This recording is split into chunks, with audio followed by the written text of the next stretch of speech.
This season marks a new beginning. Witness the raw power, iconic sound, and pure speed from the historic Lotus 79. Experience the competition and glory days of early 80s open-wheel action. Watch as drivers wrestle these ground effects cars into submission. Drivers will face off wheel to wheel. For some, it's a chance at redemption. For others, an opportunity to make a statement. All sharing the same goal, to be crowned champion. Who will be victorious tonight? The Lionheart Retro Series presented by DMLC Racing Channel starts now.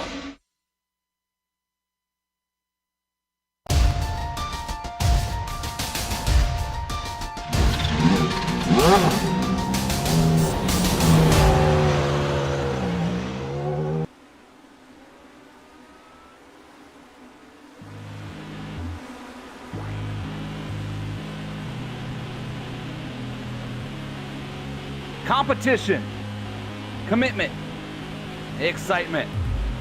This is Lionheart. We are all gamers, and HyperX is always ready to game. Michigan International Speedway, it's time for the Global Sim Racing Channel's coverage of Lionheart Retro Series Season 4 Championship presented by our good friends DMLC Racing Channel. This is the Turn Racing 200 and all the simulated retro Lotus 79 action from the green flag, the victory donuts to stream your way live. It happens right here on the iRacing Esports Network. Good evening, everybody, from the rolling hills of Brooklyn, Michigan, and welcome to another GSRC broadcast and the Sim Experience Countdown to the Green alongside the banker, Brian Natzik. I'm Jason Galvin, joining you in the virtual press box up here for tonight's Turn Racing 200 action. Sean Ambrose, turning the dials as our director. Of course, our great camera angles, as always, come to you via our great friend, Dougie Beard. One of the classic ovals in open wheel history is Michigan International Raceway. It has been home to some of the most iconic races in IndyCar history, but also some of the most infamous ones. Tonight, we head back in time to the classic version of this track with a classic series. Let's take a look at it, your GSRC track guide.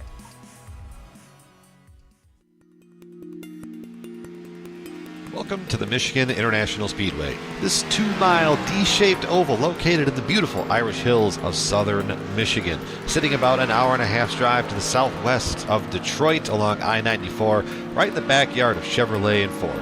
When you're that close to Detroit Power, your speedway better live up to the hype. 18-degree banked corners with a 12-degree banked front stretch allow for maximum power and lots of action. The higher downforce Indy cars were able to put on spectacular shows of driver bravery and talent. In recent years, it's played host to mostly the tin top cars, as the NASCAR Cup, Xfinity, Gander Truck, and even ARCA Series have all hosted events here in the last decade. Michigan is a wide, sweeping oval, but it isn't harmless. The lowest groove of the corners near the bottom can be your very best friend in the IndyCar, but your worst enemy in the tin tops. Cars will frequently get loose that far down the track, causing chaos for the pack behind. Michigan is all about speed and lots of it. Often the drivers that find the most success here are the ones willing to experiment around the track and find grip their competitors haven't. The facility in recent years has doubled down on fan comfort as well, giving more elbow room, redoing seats, camping areas, even providing Wi-Fi to watch all of these live broadcasts in the grandstands of all the sections. All in all, Michigan has become a staple of American motorsports since it opened in 1968. Fans and drivers both always look forward to when the schedules come back to the beautiful Irish Hills of southern Michigan. Fast speeds, high action, it's all here at Michigan International Speedway, where it's your speed.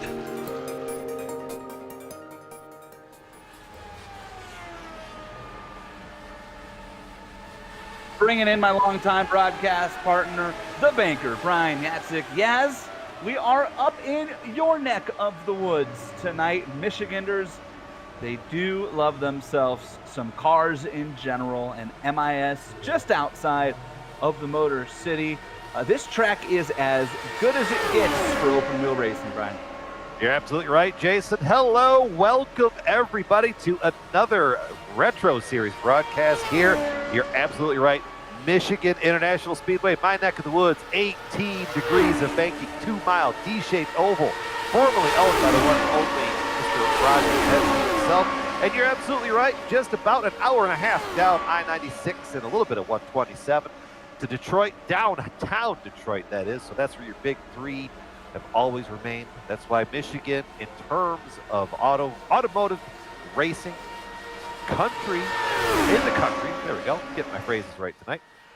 In the country, it's always meant that much more in Michigan. It's, you know, it gives everybody that little sense of ownership in the, you know, in the facility, and everybody kind of feels like, you know, I'm 4 hours away from the Michigan International Speedway, but I feel like it's in my backyard. That's the sort of environment that you get there, and when you get that environment, you get happy racing. And let me tell you what, boys and girls, if you're tuning in for the first time tonight or multiple times, you're going to be in for a treat. Michigan in these Lotus 79s, high, wide, handsome, 4 wide I've been seeing in practice. And yeah, we're just going to have to let this one fold. If you thought Gateway was exciting last week, hang on to this one. And we're going to keep going into this as we go through the countdown to green. And remember, that countdown to green is brought to you by the Sim Experience AccuForce steering system, the most advanced tuning features on the market. The AccuForce Direct Drive is second only to the real thing. To check out the entire Sim Experience line of products, head on over to simexperience.com. This is our 4th trip to Michigan here in the Retro Series. This track has been featured in all 4 seasons. Remember what Brian just said about exciting races here? Brian, pop quiz. Yeah. 3 races. Brian was distracted. 3 races here. What do you think the largest margin of victory is here at Michigan International Speedway in the Retro Series? What I mean by that, just to be clear, is what is the biggest gap we have had in 3 races between first and second place? Let's see here at the Michigan International Speedway. I'm going to guess. I'm going to say half a tenth. Oh, it's a little more than that. 0.2 of a second. All right. But that was season 1. Last year, how's this one? 2 thousandths of a second. 0.002 as Ryan Otis defeated David Clymer. That was kind of a defining moment in Ryan Otis's championship season, Yaz, as he finally proved that, yes, he could win on an oval. And it was a phenomenal race between Otis and Clymer. In season 2, we had Michael Goodman beat Aaron Morgan by 12 hundredths, and in season 1, it's 23 hundredths of a second as Bobby Mikes beat Chris Stouffer. We've also had 3 different pole sitters here: James Corhula, Dan Guerin, and last year was the Candyman, Dustin Wardlow. So should be an exciting one here at Michigan. And as you mentioned, boy, practice has been spectacular, to say the least, here in Michigan so far. Here we go with qualifying. And the track record in qualifying is held by Dustin Wardlow last year, 37.430 for the Candyman out of Bakersfield, California.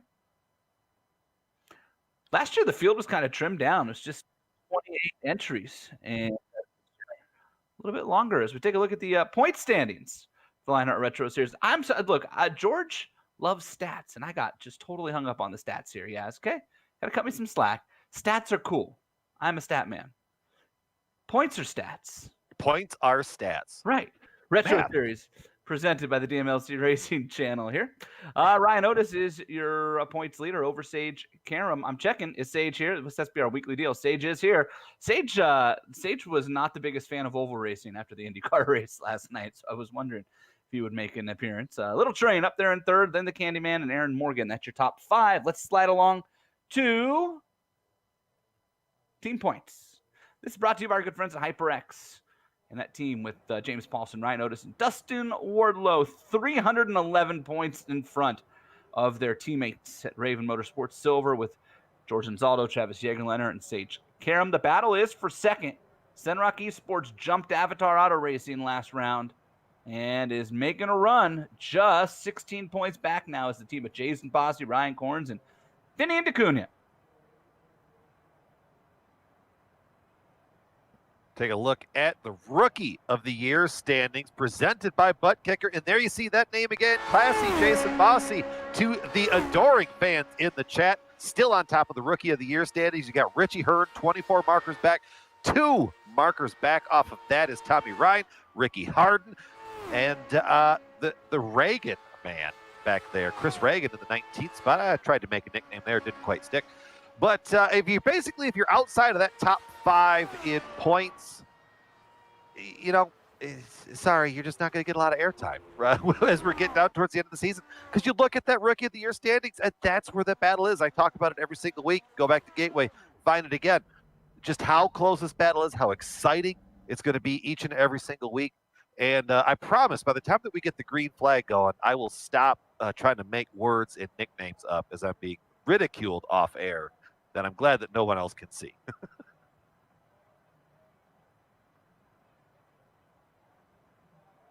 Don't have any idea what you have to show me where this ridiculing is. I'm always down for some good ridiculing. The Lionheart Racing Series, powered by HyperX, Premier Open Wheel Series on iRacing, with 2 great leagues. The Lionheart IndyCar Series, presented by First Medical Equipment. Hey, shout out to Tony Schowen. Picked up his first win in the IndyCar Series last night, and he has been running with us for a long, long time on that Adrenaline Motorsports team. I think he was the last driver on Adrenaline of the long-standing Adrenaline drivers that had not won in the IndyCar side. He won over here, had not an IndyCar, and finally was able to break through last night in that great win over Josh Chin. Of course, tonight we're watching the Lionheart Retro Series presented by the DMLC Racing Channel, and both of these series race in memory of the late Dan Weldon. These series details come to us thanks to Minus 273, the premier name in karting gloves. Industry-leading gloves, super lightweight, super durable, made of breathable poly spandex. Whether you're a sim racer or a kart racer, Minus 273 gives you the control to reach victory lane. For more information on Minus 273's full line of gloves and apparel, visit minus273.biz. Don't forget to use the promo code Minus 273 LHRS for 15% off your orders. And there we see season details. We're getting down to the nitty-gritty of the end of the season there. Round 14 of 18. Got the adjusted fixed setup with this classic Lotus 79. A lot of horsepower, a lot of wide open. Lots of downforce here for these drivers tonight with cash prizes that everybody's racing for. $6,671. See, on screen, Mr. Bossy taking his lap times. Shout out to the fan club out there. It's great. Jason, I think it's wonderful when, the drivers kind of have their own fan clubs that follow them around. I've seen Matt Houston getting some shout out in the chat as well. It gives you a little bit something extra to grab onto that steering wheel and try to get that extra spot when you can. Definitely does. Looks like qualifying's kind of winding down here. In fact, winding down is an understatement. Qualifying is over. Look at that. Beautiful. Can we call that a drone shot now? I know iRacing doesn't label it that way. Director Sean, let's check in. Director Sean. Yes, shot. Drone shot. Dougie Beard drone shot. I dig it. Dougie got a drone. Teach me how to Dougie. That's Dougie. Michigan International. Well, did you like that one? Yes, yeah. Yeah, that was good. That was good. Teach me how to Dougie. Every once in a while, I gotta rescue you from your Chris Reagan nickname there. All right, let's take it to the starting grid here tonight, and for this one, Paul Jenkins is on the pole. Boy, I mentioned stats, huh? Let me go double check on that one here. That is Paul Jenkins' first career pole. Attaboy, Paulie. 37.542 beats out Ricky Harden, our runner-up a week ago. Ryan Otis coming off the heartbreaker, running out of fuel, and George Anzaldo in row 2. Mark Cohn, the series sponsor, making a rare appearance here, will start 5th next to David Clymer, the runner-up a year ago. There's Sage Karam and Adam Young in row 4. Classy Jason Fossey, Aaron Morgan, row 5. Holy smokes, Yaz. That's a top 10 for you. That's definitely a good way to start this race. Look at that, just all that star power in the front end. But now we're going to move back. Chris Tagg there in the 11th spot with Trevor Malone to his outside in the 12th position. 13th going to Tommy Ryan. Almost had one last week at Gateway with fuel mileage in play. 13th, 14th to the Candyman. Dustin Wardlow, there's the guy that capitalized most on last week. Mike Rasmus in the 15th spot. 16th going to Matt Houston. 17th to Bobby Mikes. Chris Fowler in 18th. Ryan Corns 19th. And he's the last car to qualify on time. So technically speaking, you know, Look at all the cars that just punted it. Yeah, everybody. You got Lionel Kalisto there 20th, and you take over there. Finney and DeCunha, Scotty Holmes, Matt Taylor, Chris Lanini making a one-off appearance, Mike Rigney, Chris Reagan, Richie Hearn, Tyson Landis, Sam Crow. There's 29 cars, and 10 of them were like, we don't need qualifying. And let me tell you, I'm going to see why once the green flag drops. Onboard cameras, and you're going to start with the points leader. Defending race winner and defending champion, Ryan Otis. He's rolling with HyperX here tonight. Whatever you play, however you play it, HyperX knows for all gamers. Promo code LionHRT15, HyperXGaming.com. Move on back to Sage Karam at the -273 camera. Durable, breathable, lightweight racing gloves. Check them out. -273.biz. Use promo code -273 LHRS for 15% off of all your orders. The butt kicker onboard camera, and it goes to the most recent winner here in the Retro Series, Mike Rasmus. I think he finished top 5 last night too in his IndyCar debut. Rasmus is in the poker world being on a heater. Feel what you've been missing. Use the promo code LION2020 at thebuttkicker.com. Going to head on to George Anzaldo, the Turn Racing camera. Turn Racing, merging the gap between real and sim racing. Use promo code Lionheart10 at turnracing.com. Michigan International Speedway, 200 miles, 100 laps. Fuel window somewhere around lap 45. 3 winners in 3 years. Who will join Bobby Mikes, Michael Goodman, and Ryan Otis as winners here in Michigan? Stick with us. You're about to find out. The Turn Racing 200 is green here on the iRacing Esports Network, and we're already wrecking at the back. Somebody spins at the back. Paul Jenkins really held everybody down, and Matt Houston is who went around. We'll have to see how he got punted as we're clean and green into turn 1. It was Chris Fowler who turned Houston. We'll take a look at it when we can. Bobby's going to have a real interesting view on that one, too. Bobby kind of got into that on what I saw. Again, we'll have to check here. Let's let him get straightened out here. I know our director's got it marked for us. Let's try to get through the clean and green if we can, and then we'll check in on that. Up front, who's going to lead lap number 1? Well, it doesn't look like it's going to be your pole sitter. Instead, it's Ricky Harden out in front. Here comes Jenkins to make a run, but Ricky Harden takes the first bonus point of the night as they head off into turn 1. Oh, that was just lap 1, boys and girls. And now you see as we head off in this long shot. Oh, who's going up the track? Everybody held it together. It's a riding shotgun car. I can't quite see. Was that Kalisto or Adam Young? I think it was Adam Young who got Young started up in the top 10. That makes sense. And he got booted up out of the groove in turns 1 and 2 there. Now remember, and really chased it. Track, yes. And so Michigan got a repave a few years ago. This is not the repave. And so while the racing is phenomenal, the track is awfully bumpy, and that's going to create some moments tonight, to say the least. Look at Sage poking his nose in there, already trying to think about maybe going 3 wide for the lead. Sometimes on these big ovals, these Lotus 79s are kind of like a dog chasing a car. You get all this draft, you get all the speed, and then you don't really kind of know what you're going to do when you get there. But you're really excited to get there. You see kind of Sage riding out back there, probably trying to get just beyond where he unfortunately met his early end last night. I think he was caught up in the first caution very early on in that race.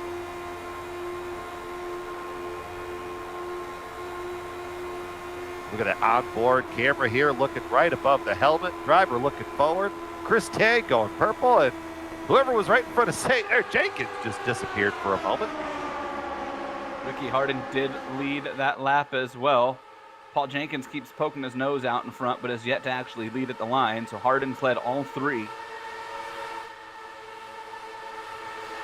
28 lead changes here 1 year ago was the race record. This race historically has been very clean, by the way. Season 1, just 2 cautions. Season 2 had some issues with 5 yellows. Last year, only 1 caution in this race, and yet we still had a finish that was .002.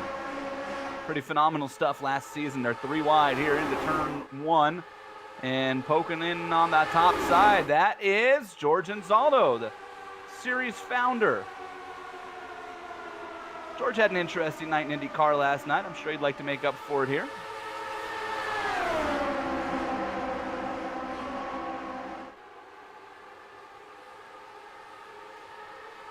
Good run up to the top, but then that middle groove just pushes away. You see, just kind of float back. Look at that wide angle shot. See all these Lotus 79s just screaming down into the corner. 2, 3 wide. We saw him 4 wide in practice, so we know that it can be done. Ricky Harden still leading the laps. Paul Jenkins got a big shove out now. He's going to try to break Sage Karam with him going down into turn 3. Looks like Jenkins going to leave the bottom open for Ricky.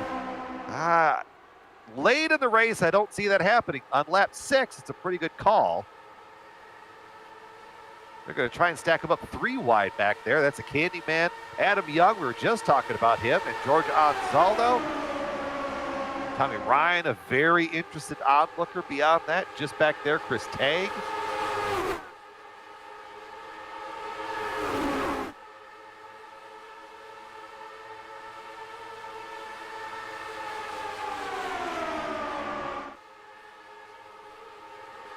Candyman almost contact there. Adam Young getting a little bit in the aero wash as you get into this pack in the front of the car being so dependent. Ooh, they're trying to get 4 wide behind him. Who is that back there? That's Tommy Ryan. Jason Bossy just sneaking his way through the middle there. This looks fun. Sign me up. I mean, you got him just about 4 wide again. You got him all over the track. I mean, if you're not getting any kind of excitement out of this race, I don't know what to tell you. Let's take a look out Fort Otis. Let's get right into the Hornet's nest here. Boy, these races, though, I mean, for as fun as they are to watch, and as much as Yaz and I are sitting here going, man, tonight's the night I wish I was driving instead of sitting up in the booth. Tonight's not the night you want to be somebody like Ryan Otis, who has a pretty comfortable points lead at this point and can't afford a mistake. And Ryan is not the type of driver to make a mistake, Yaz, but you can't control what you can't control. Oh! Turn 2 is the 20 machine. Chris Fowler. That's an eventful night for Chris Fowler already. Oh, that's...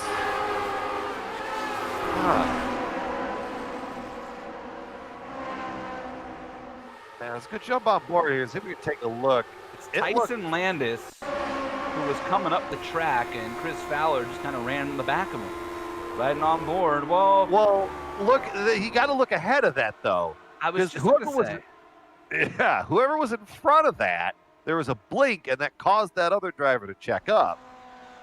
Yeah, it almost looked like Tyson Landis, either he lifted or he aero washed off the car in front of him, and Chris Fowler had just tucked in to maybe get a run, and instead ran into the back of Tyson Landis. So Chris Fowler out on our opening caution of the night. The backside of Tyson Landis' car looks okay, Yaz. Remember, that's super important here in the Retro Series because iRacing does not replace your wings on this race car like it does over on the IndyCar side of things. So keep an eye on Tyson Landis. Remember last week at Gateway and also at Iowa, there were 2 different times in the last 2 races where somebody had incidents like this, Yaz, and we looked at it and said, oh, car's fine, and then next thing we knew, they were lapped down. So we have to keep an eye on Tyson Landis here and see how that shakes out. And is anybody coming to pit road is the question. You know, they're in their window. George said 45 to 46 laps, and here comes a couple cars. Tommy Ryan, it looks like, peeling off. Well, it's, you know, with the Boy, fuel and look at window- this. Everybody from about 8th and 9th on back comes in. Yeah, and that was the note that we were given pre-race. That fuel window is about 45, 46 laps. You get a caution here, so maybe guys, maybe the strategy here is, okay, it looks like it's going to be clean and green. Let's get, because if you're not going to be able to save that kind of fuel anyway, let's get our first stop out of the way. Tommy Ryan down the way, fuel only. Get that done out of the way now, so then at the end of the race, when it comes down to it, I mean, A, don't need to take as much fuel, so less time on pit road. B, let's less weight in the car, so that generally makes this car heavier.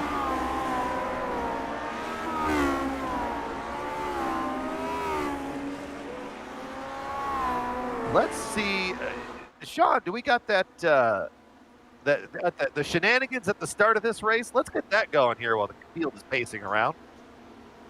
We're looking at our race start again, and this was the incident that did not cause a caution. It starts with Chris Fowler, the aforementioned, and now out of the race.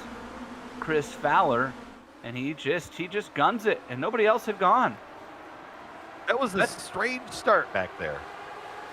Somebody else had popped out of line, but they weren't on the throttle, and Chris just kind of floored it and ran right into the back of poor Matt Houston. Bobby Mikes, that's who Matt spun right across the nose of, and didn't look like Bobby had any real damage from that, but I didn't really go check in on how he was running. Well, Bobby's at 8, so He stayed out. I don't think he'd be able to run without a front wing. Let's ride on board with Bobby Mikes and watch this one again. You'll see. This is either going to be the greatest replay of a miss. Oh, wow. Ah!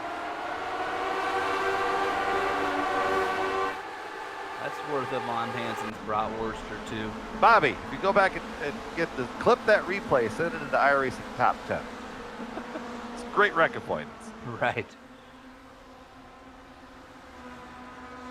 Under caution for the first time here in Michigan, the Turn Racing 200.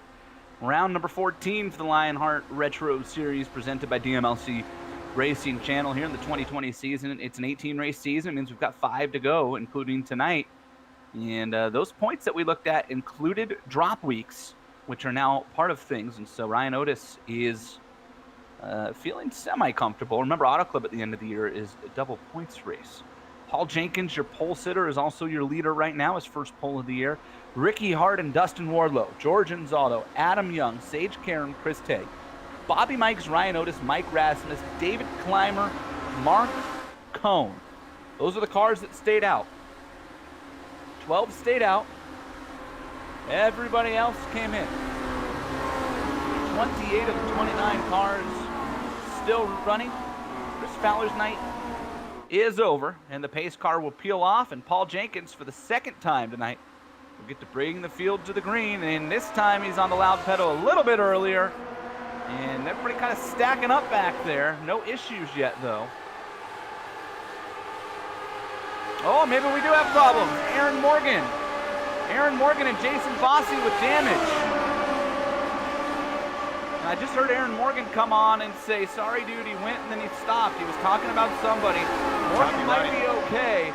Jason Fossey has a ton of front wing damage, Yaz. Yeah, it's, Jason just got the worst end of that. He got right into the back of Aaron Morgan. We're going to get a look at it. It was Tommy Ryan was the driver in front of Aaron Morgan. Didn't really get a good look up the road to see if there was an additional stack up.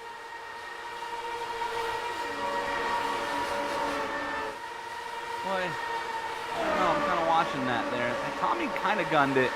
Aaron and Jason really went, and then both really stopped. That's the problem with these ovals, that people have a tendency to lay back a little bit to get runs, and it usually ends up not being worth it. As we're 3 wide up front. Candyman and Ricky Harden, Paul Jenkins down low. George, there. I thought he was going to try and set 4 wide going into 3 there. He saw the front end of that car get real dancy, like he was trying to get it to point one way.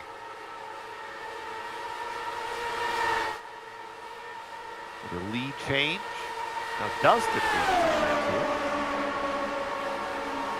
That's for Wardlow, second all time in laps led here. 39 coming into this race. Only Trevor Malone had led more with 65.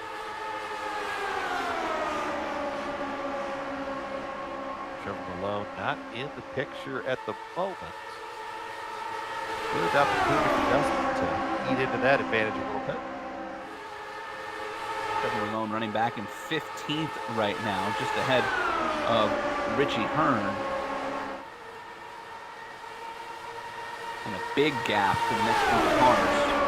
Kind of two packs that have separated themselves out here on this run.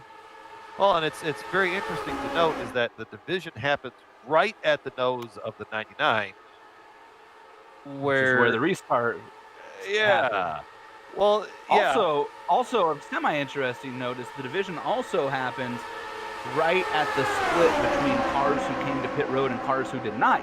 So cars who have 10 laps less fuel and therefore maybe a little bit quicker.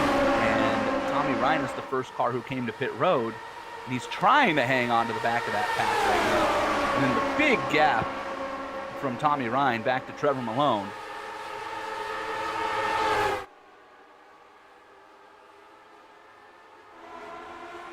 Oh, George, what happened? Woo. George got real squirrely off of turn 2. Maybe some air wall. The right rear of that car may have, if he didn't hit the wall, he got very, very close to it. But watching that 6 car, take a look here. I just happened to glance up, and there's a big wiggle. That car was looking like it was trying to chase the kind of swat flies on the inside as we're going to be on board with that turn racing camera. The car looks up to snuff, so maybe it just got squirrely on him. Oh, big wreck up front. Paul Jenkins. More cars going around as well. Oh, there's a lot of them. Sage Karam is involved. involved. Boy, look out. Oh, Sage is not going to be happy about that. Paul Jenkins and Dustin Wardlow get together, going for the lead down the front straightaway. Boy, they were already ever so close. Oh. That almost looks like they netcode there. Yeah. Like, as if netcode drags them together. And, man, Sage Karam is probably livid right now. Oh, and even worse for Sage. It's Tommy Ryan who turns him. Sage lifted because he saw the wreck.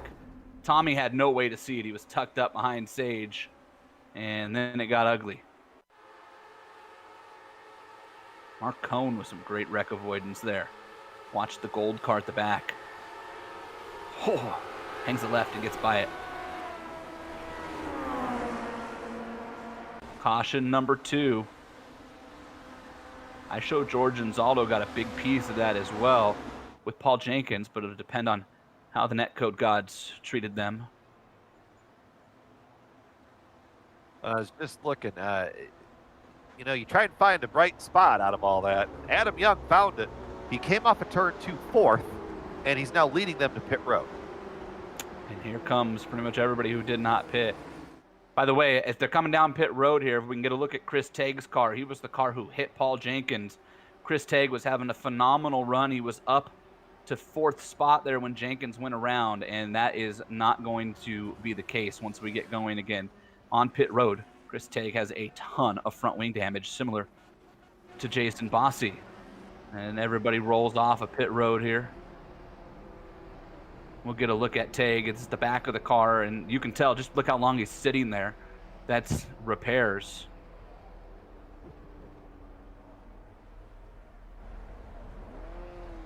I'm really curious of why, if you pitted the last caution, maybe help me fill in the gaps here. If you already knew you had one stop regardless, why would you come back on pit road? And I'm saying that only because Brian Corns, Chris Lanini have stayed out.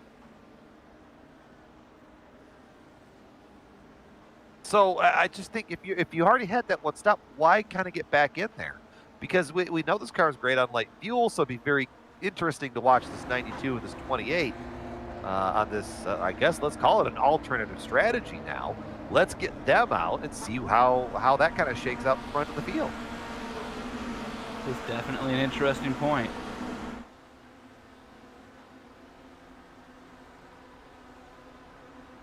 I don't, if you pitted on the last caution, I don't see an advantage to pitting. And Chris Lanini is going to head down pit road.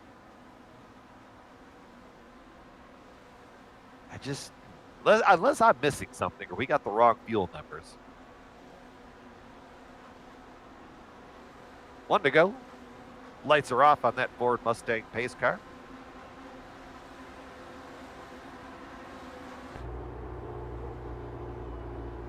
Beautiful Irish Hills of the virtual Michigan International Speedway. Beautiful country to just kind of wander around down in that part of Michigan.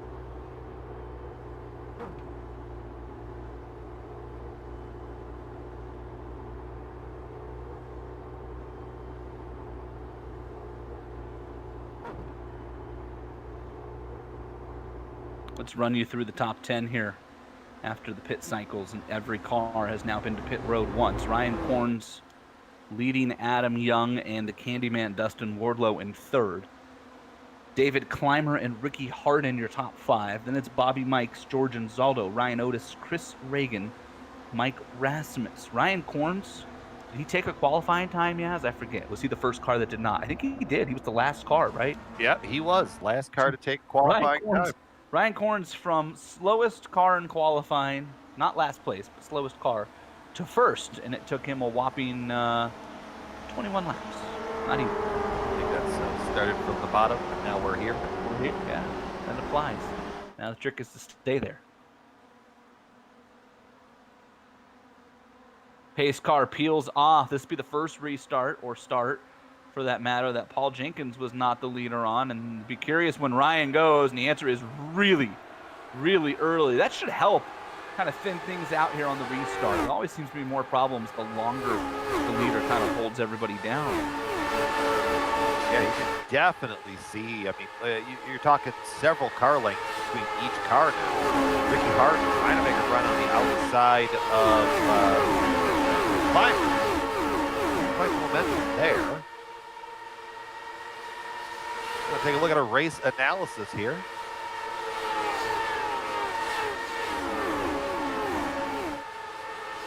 And you see that magic fuel number, 45. 45 my screen's really small. It says 42. It says 42. It's really let's say 42 to 45. It's 45 to 46. The 42 was based on last year's fuel, which they added to the car this year in this race. And so therefore, you get an extra couple of laps.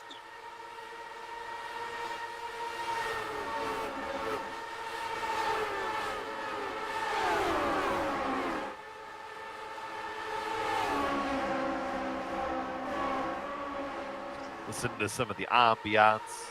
These Lotus 79s race around here. Gorgeous sound. 3 wide up front. Ryan Otis going purple. Camera shaking. Tell you what though, Jason, you mentioned George. I think he may have net coded through that incident because he's hanging on to the back half of this pack right here really nicely, not showing any signs of slowing down. The one thing about pack racing is it gives some other drivers a chance to get up front. And here we're seeing Ricky Harden off a second place finish last week at Gateway. Adam Young up there in third place. Bobby Mikes up in the top 5. Ryan Corns having a strong run. Chris Reagan hanging on to the back of this lead pack.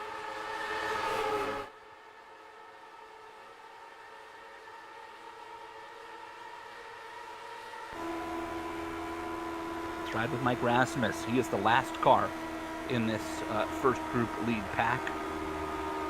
10th, 11th place to battle right now for the race winner a week ago at Worldwide Technology Raceway, Gateway Motorsports Park. The butt kicker on board for the New Yorker. Gotta ask Mike if he's a Yankees fan or a Mets fan. I'd ask him about the Giants or the Jets, but the NFL is currently trying to drop both of them from the league and call up some college teams to replace them. So, don't worry, I'll cry in Detroit Lions over here. they're the next team after the 2 New Yorkers. Don't worry. It's a non-riveting Thursday night football game between the Dolphins and the Jaguars. Speaking of the game nobody wanted to go to. There's people at that game because Jacksonville is allowed to have fans, and I'm just curious if they had to also pay the fans to come and watch that. Instead, you could be watching this. Heck, you could be watching this in the stands at the Jaguars and Dolphins game right now. I really hope somebody is right now. That'd be fantastic. That'd be lovely. Yeah, if you are, find me on Twitter, Jason_Galvin. Apparently, it's a decent enough game. Shoot me a picture of it. Is it closer now? Last time I looked, it was ugly. Yeah, all I know is one of my fantasy teams is playing Jacksonville's running back, so there's an 0-3 season right off the bat. He was the one who was having a good game for them. Yeah. Very sorry about that. Very sorry. Maybe next year. That's the Never know. Oh, that's my inner Detroit Lions right there. We get to the week 3 and we know we're done. It's like, well, maybe next year.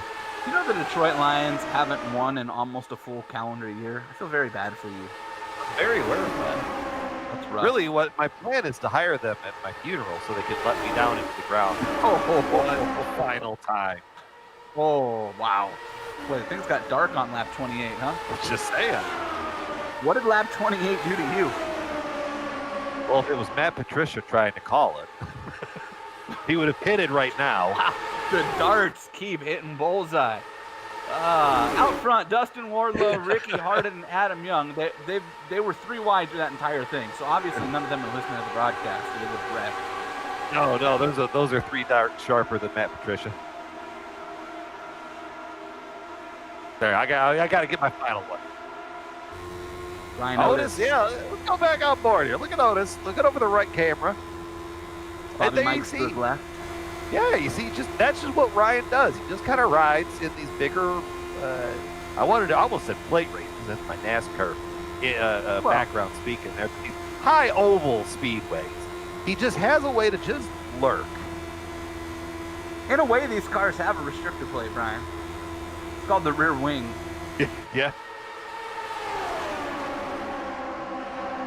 These things would probably really fly around tracks like this if put a little itty bitty wing on the back of it, but they got so much rear downforce, just creates all that drag, and that's why you get big pack races like this. Speaking of, we have 2 distinct packs again. The first one takes you all the way back to Finian DeCunha in 16th, and then there's a big old gap back to Chris Lanini and Matt Houston, and then everybody else kind of thins out.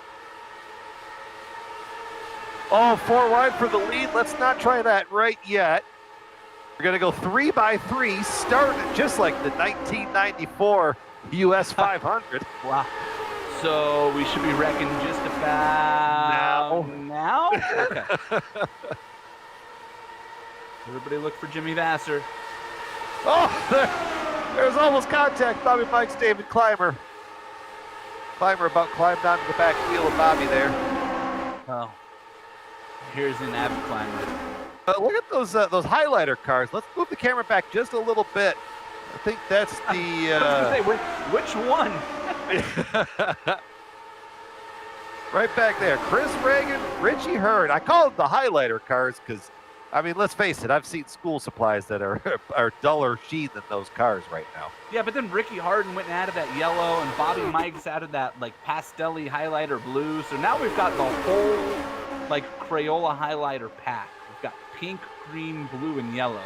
Like they're totally ready for sixth grade like arts and crafts. We just need to get Sam Ryman to pace the field in his Indy car from last night. Oh man, and that will really complete. Yeah. If I tell you what, boys and girls, if you ever watch that race, you'll find Sam's car pretty quick. Real quick, like when we go green. I drove by Sam's car and got on the radio and said, "What in the world?" Tyler Graff, who's our teammate and paints that car, jumped on. He goes, "Hey, that's what he asked for." I didn't say there was anything wrong with it. I needed sunglasses when I got to him. I think they had to use the matte finish because if they used the shine, it's just game over. It's like my chrome dome on a bright day.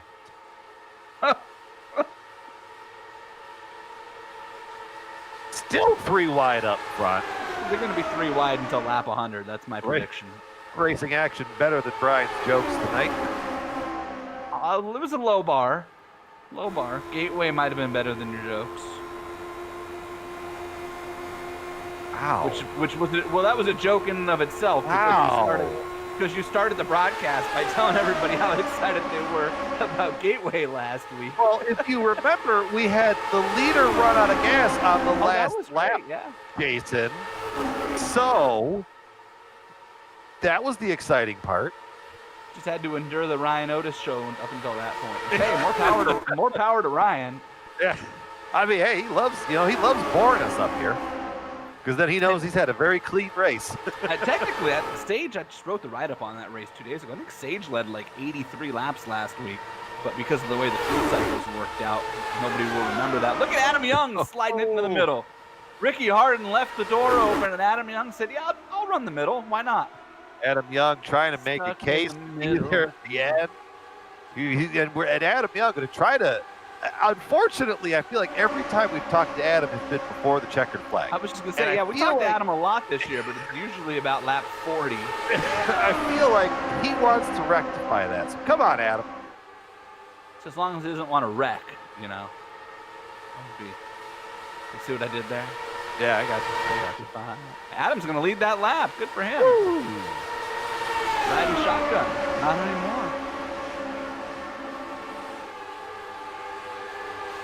Whoa, Dustin Ward got a little out of shape, and Adam Young's car also bobbled. You know, the Michigan International Speedway, it might be the only 2 miles of Michigan pavement that doesn't have a pothole, but that still doesn't mean it's not bumpy. Looks like got a pothole. This one has a pothole. I think Dustin found it. I think that's what happened in turn 2. Look at this.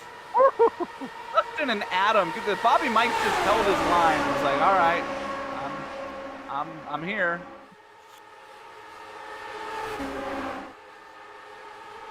Bobby led that lap. You'd never know it. Forget, is Bobby in Michigan or is he up in Minnesota? He's up in Minnesota. He's close. Close. It's like a stone's throw away, right? Something like that, yeah. Snowball's throw. Not that time of year yet. It's September. It could snow next week. Jason, it's 2020. Sean Ambrose, our director, jumps in our ear and says it's in the 30s tonight. Sean lives like an hour and a half from me, and it was 100 degrees where I live. What you're saying is you don't need air conditioning. Sometimes I really dislike him. Yeah, my AC is at 73 right now, and Sean's burning wood in the school. Well, if you look at it, Sean, way down there on the bottom. Who's that on the bottom? Oh, big wreck out of turn 2. Wreck. David Clymer, George and Zaldo. I think Ricky's earned a new nickname. I'm going to call him the Prophet from now on, because he bailed out like he saw some bad news, and then seconds later it happened.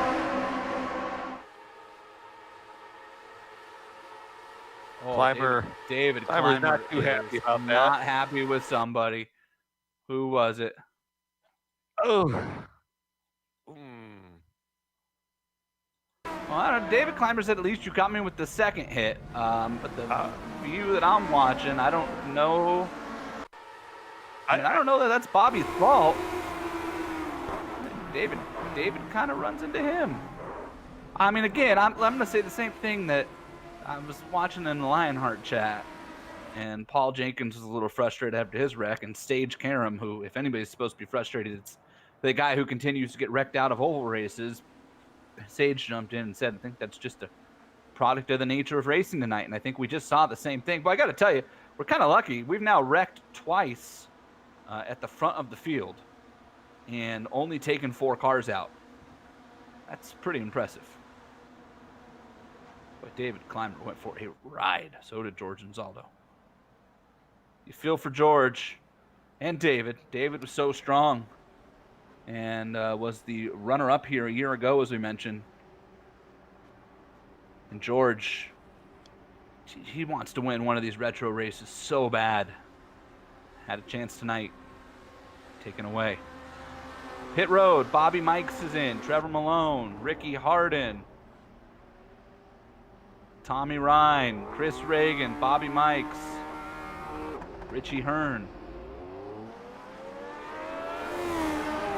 Finian, Ryan Corns, Chris Lanini, Matt Houston. That's everybody, it looks like. Little Train, Matt Taylor, Mike Rigney, Sam Crow, Tyson Landis, Jason Bossy all came in.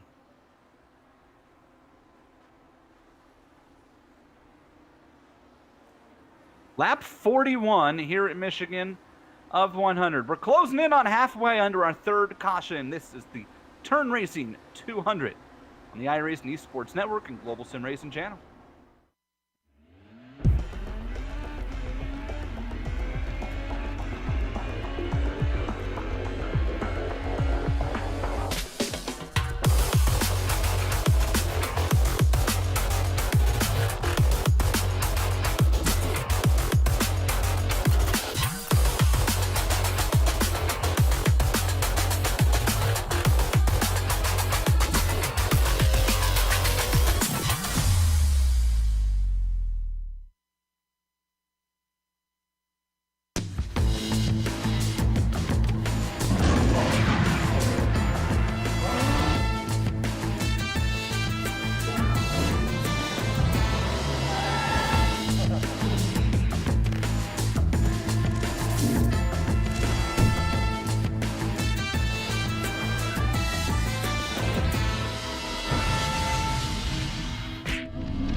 Welcome back to the Turn Racing 200 here at the Michigan International Speedway. Round 14 of the Lionheart Retro Series presented by the VMLC Racing Channel. I'm Jason Galvin alongside of Michigan's own Brian Yatsik, the banker. Sean Ambrose directing tonight here on the iRacing Esports Network and the Global Sim Racing Channel. Coming to lap 43, it's Adam Young, riding Shotgun Motorsports, but riding point on the field, leading the Candyman, Dustin Wardlow, Ryan Otis, Mike Rasmus, and Mark Cohn, the series sponsor, as the green flag flies once again here at Michigan. They start to fan out back there from about 10th on back, and here we go into turn one. We'll see how long it takes them to get three wide at the front again. Yes, I mean, that restart, we've been noticing it spreads them out just a little bit, but don't wait just too long there. You see Otis getting the draft on the Candyman there and kind of swung it up high out of two, trying to ride that momentum and pull a little bit more draft off of Adam Young, but now it just kind of fades back. But you're going to see these guys aren't going to wait very long to get back to where they were. Like right now. Right now. Ryan Otis says, I want to go three wide in the middle. I mean, when Ryan Otis says he wants to go three wide, that's time to go, I feel. Led the lap. I almost feel like Ryan was trying to go grab a bonus point. He's not led a lap yet. And he had a heck of a run, especially with Sage out now. I mean, Ryan could really cement the championship essentially here tonight. He gets out ahead of Wardlow. Adam Young comes up on the high side. Watch it there, Ryan. Those are teammates, Otis and Wardlow.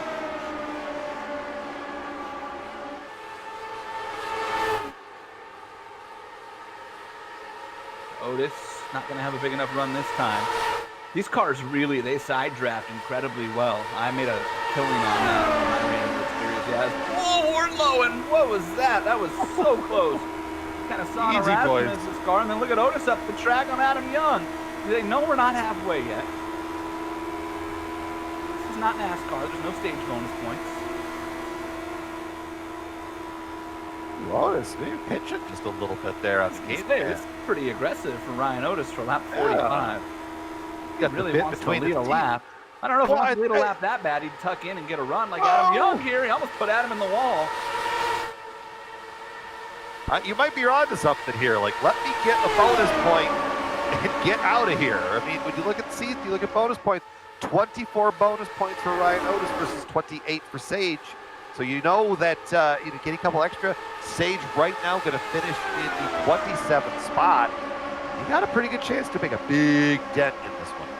Lead pack is 13 cars strong, and then you get back to Matt Houston, Trevor Malone, Tommy Ryan. Those are all kind of the cars that came to pit road in that second pack. So we saw this earlier, remember, with the cars that had separated themselves from pit lane and whatnot. Otis gets shuffled up high. Aaron Morgan now goes to the middle. That's not going to be the way the lead lap is.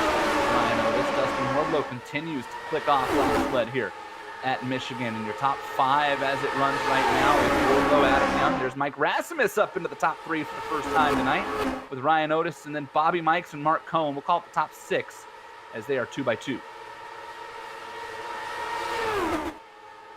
Just kind of creeping up through here, started back to the 15th spot, dodging some early incidents and getting his way up there. Bobby Mikes is the car to pay attention to right now.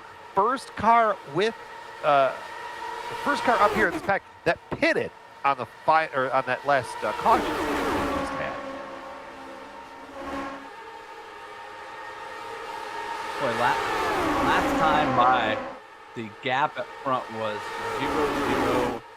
0-0-0 as we continue to watch Adam Young. Why don't we check in on one of Adam's teammates? And he's up near the front of the next pack in the other riding shotgun car. It's 97. We call him the Little Train. Lionel Kalisto, the Civic Experience driver profile. Little Train picked up his first win earlier this year. That was, what was that? Was it Pocono, yes? Pocono, yes. Run the top 10 a few times, top 5 a few times. Look at that, 17 top 10s for Little Train, whose first start was Watkins Glen Season 3. And there you see it. I guess I could have just read the graphic to find out that Pocono was where his first one was. Yeah, I wasn't going to tell you. You know, it's almost like I announced that race. 28 career starts for the riding shotgun stalwart. Jason, we call him Little Train. And I've been passed the note. What damage there on Tommy Ryan right from the earlier restart. We look at that camera. Little Train got the nickname from her own, Soup. Zahn calls the races for the IndyCar Series on Wednesday nights with Richie Hurt.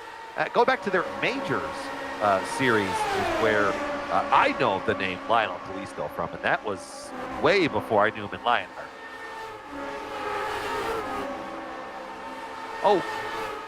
So here's one for even a deeper track for you. If you remember the Major Series as Pack Majors, yep, that's how far back we go.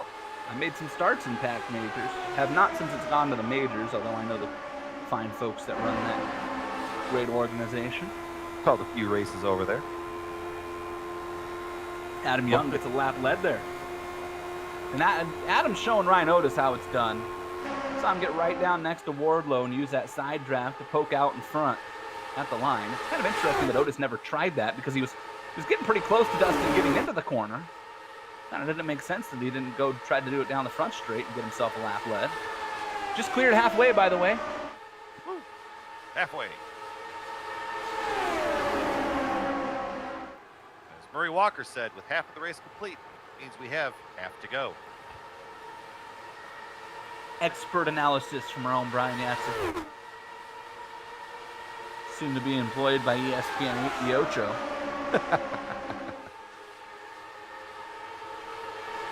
I mean, I've always wanted to call competitive squirrel racing, so that'll be a fun challenge.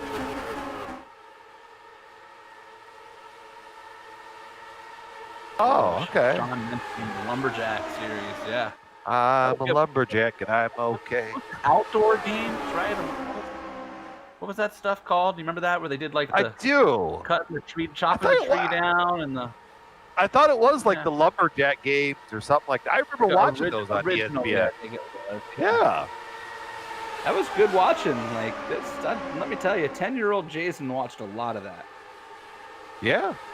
I'd probably say I don't remember how old I was, but yeah, that was some entertaining viewing back in the day. Speaking of entertaining viewing, look at that camera shot off of turn 3, watching these Lotus 79s, about 22 of them floating around the track here, charging into the corners. A little bit of a race of attrition. 3 cautions for 9 laps so far. 47 to go this time by.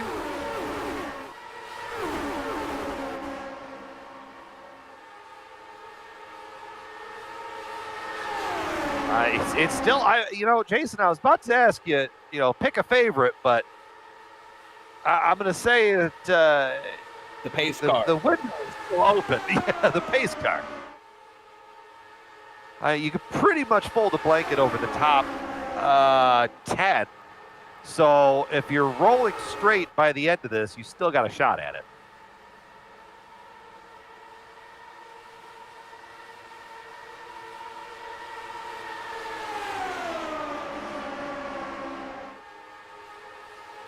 Michigan International Speedway, we've talked about it in the open wheel settings. Michigan International Speedway, many folks might know this, and if you don't, this would be a fun tidbit for you. Instrumental into the my U.S. Open wrong, or U.S. 500 wrong earlier. The 1994 Indianapolis 500 had that Penske machine powered by, I'm going to use air quotations, Mercedes, which is a fantastic read if you ever find the book Beast by Jade Gerst. But they did a lot of the long distance testing at Michigan International Speedway. There's a fun little tidbit for you.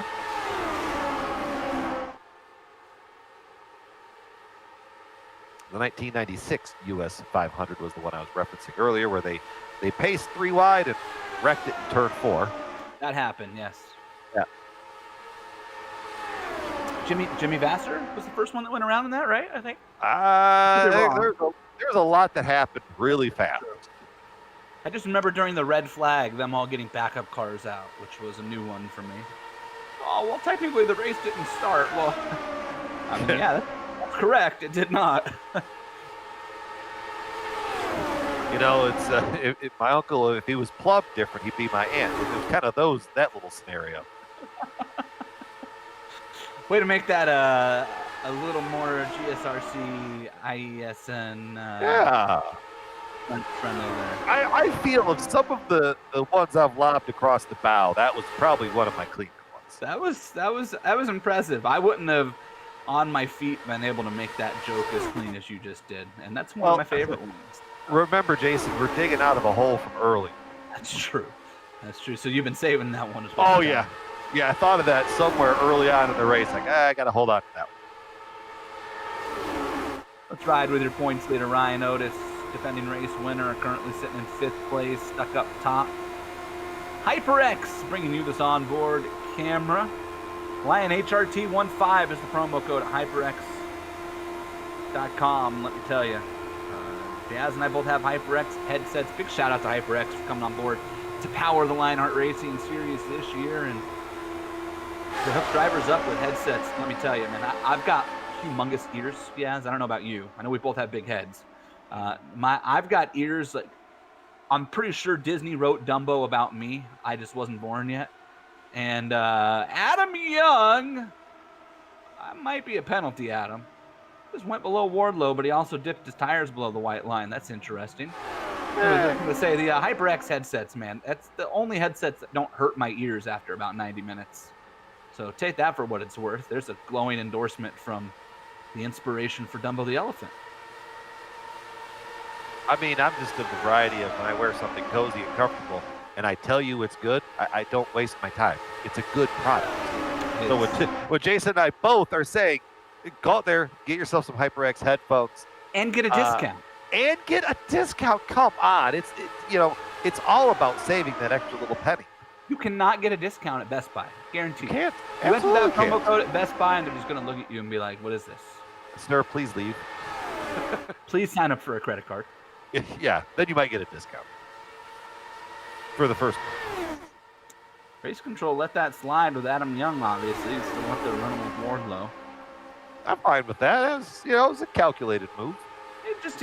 He dipped below the white line for a millisecond there. My only concern about it. Dustin Wardlow pitting. Boy, we got some cars that are going to be running out of fuel here. Yes, I was just going to ask how we doing on fuel.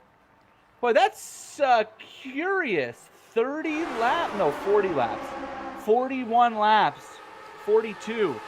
Boy, maybe the butt kicker race analysis was correct. Who knew? Adam Young's coming next time by. Well, that was 42. Everybody's good to go from here.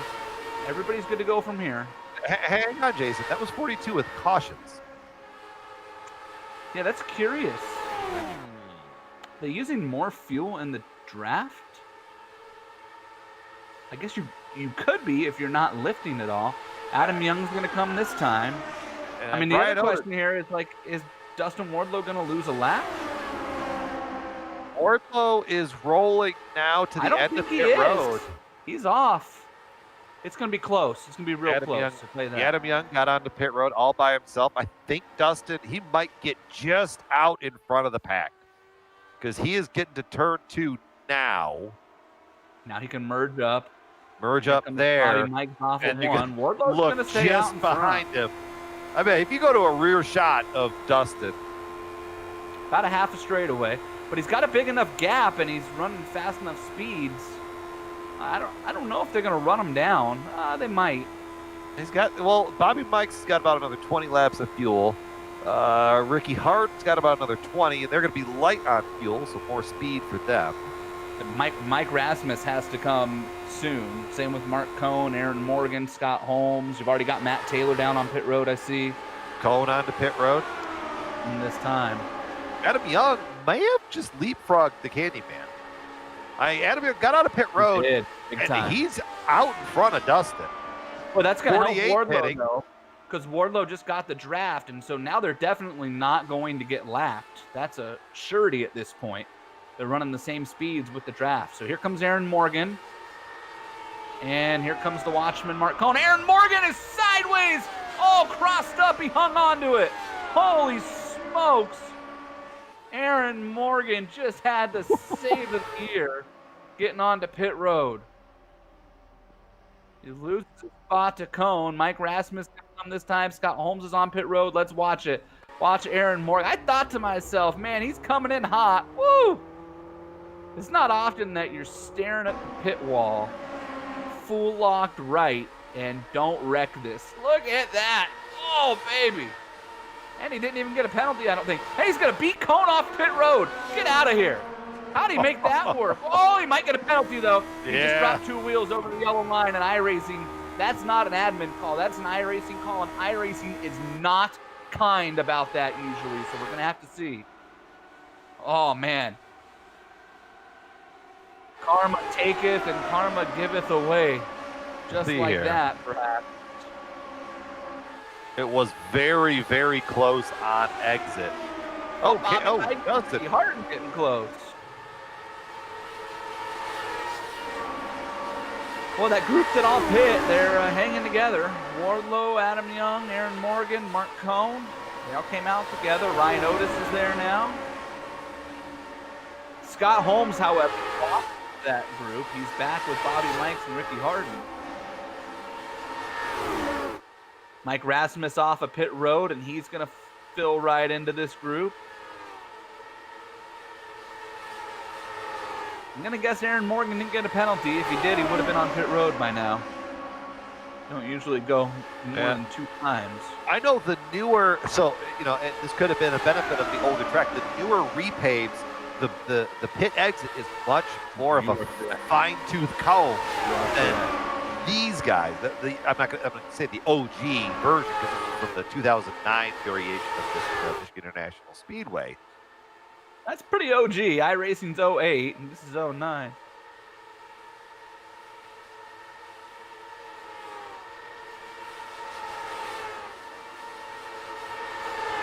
Right now, Bobby Mikes out front. He's the leader right now. And you see, well, actually, it's a great camera angle because you're going to see inevitably the battle for the win between these 2 packs.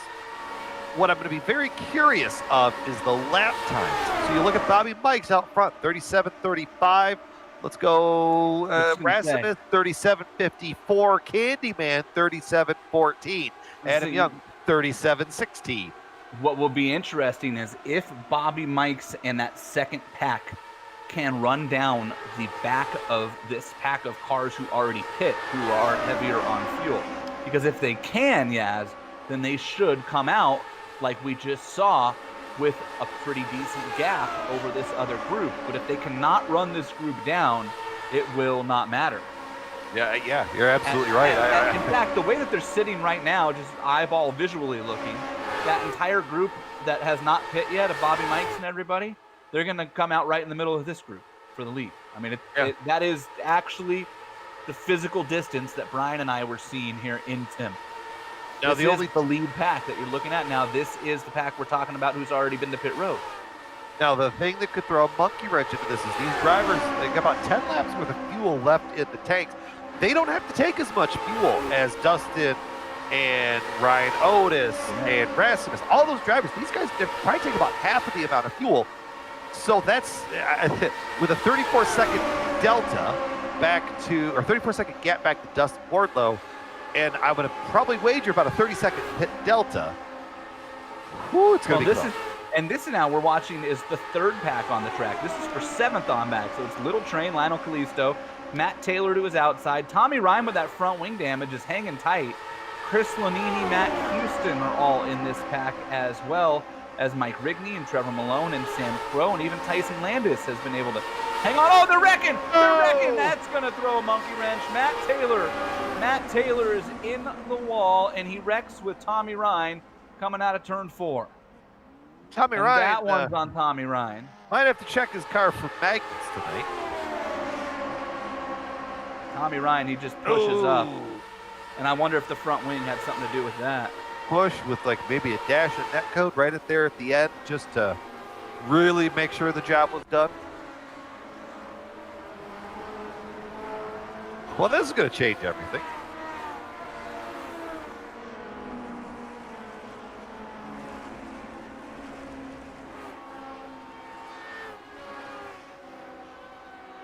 Essentially, what we're probably going to end up having here is about a 15 car, nope, sorry, scratch that, probably about a 20 car lead pack. Because the cars that just pitted are going to cycle around to the front because they're obviously going to stay out. The cars that are out front, let's call that first all the way back to, well, 15th, where the Candyman sits right now. These guys are going to have to come to pit road on this caution to top off on fuel. Bet you they were wishing that the pace car was just a little bit more around the facility, because Dustin and all them are just getting into turn 1 right now. Yeah, it's gonna get real interesting here at the end of this one, because you have all these hungry drivers. Pay window starting to open up. Everybody's good to go on fuel. The only thing left is, they just got to race it now.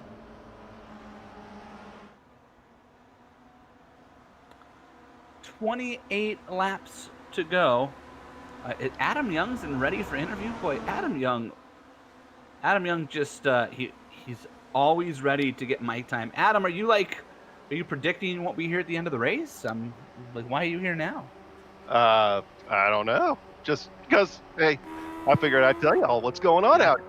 Well, just so you know, if you win this race now, you're now forfeiting your winner's interview by taking up mic time now. So Is that how it is?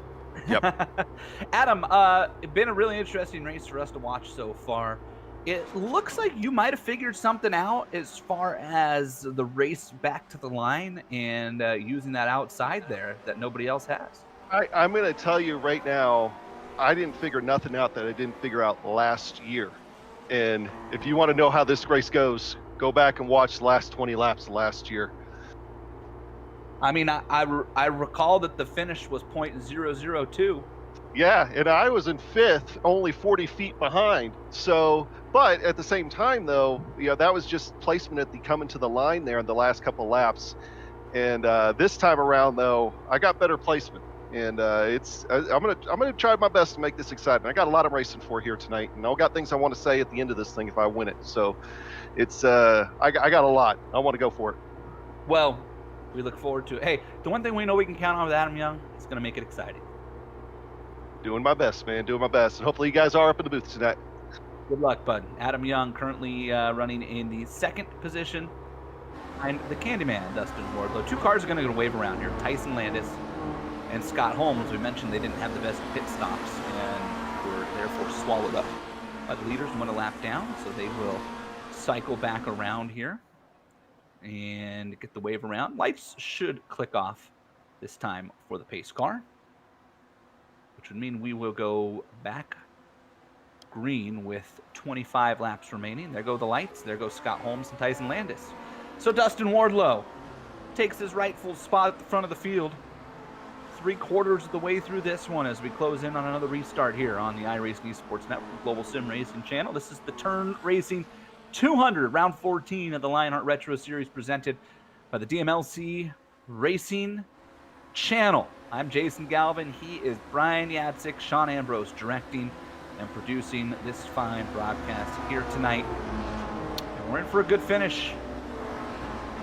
We got friends and family who are sitting around wondering, what do I do now that football and basketball is over with?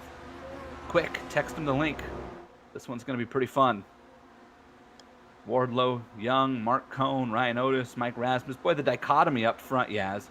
Dustin Wardlow, who is in a points battle, but frankly needs to just start reeling off wins, and so he's going for it. Adam Young is in don't care mode. All he cares about is wins.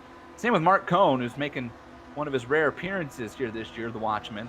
Then there's Ryan Otis, who he's in 4th, and he won this race a year ago, but boy, he could really cement the championship, barring some really, really terrible luck at the end of the year with a strong run night. And Mike Rasmus, who finally picked up his first win in 7 starts, sits in P5.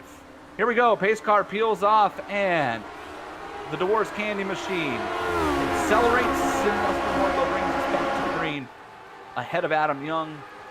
And already Ryan Otis starting to make moves on Mark Cohn for 3rd. Back off of that just a little bit. Ricky Hart, Aaron Morgan going up into turn 1. There's the next side-by-side battle. Rasmus just in front of that. These guys are going to want to get tucked up as fast as they can so they don't get left out from that lead battle, but then also they get tucked up like that, they can run away from the guys behind them. Less cars to battle at the end of it. Look at Cohn slicing and dicing his way to the front. And Mark Cohn gets a big run down the front straight and a push from Adam Young to take the lead. And Adam Young squeezes 3 wide into the middle. Dustin Wardlow, who it feels like has been on the inside of 2 and 3 wide battles for the lead this entire race, once again, just going to hang out down there. Yeah, I think Dustin's probably just so used to the spotter going 3 wide, 3 wide, 3 wide, 3 wide. Still there. Still there. Still there. I'm remembering our conversation in the chat last night. It's like Ricky Stenhouse's spotter in NASCAR at Daytona. They probably just put an audio tape on lap 1. It's in the middle, 3 wide. It just plays on repeat for 200 laps. Speaking of in the middle 3 wide, Ricky Hart, where did he come from? Power move for Ricky Harden. As the great Benny Parsons once said, shot out of a canyon.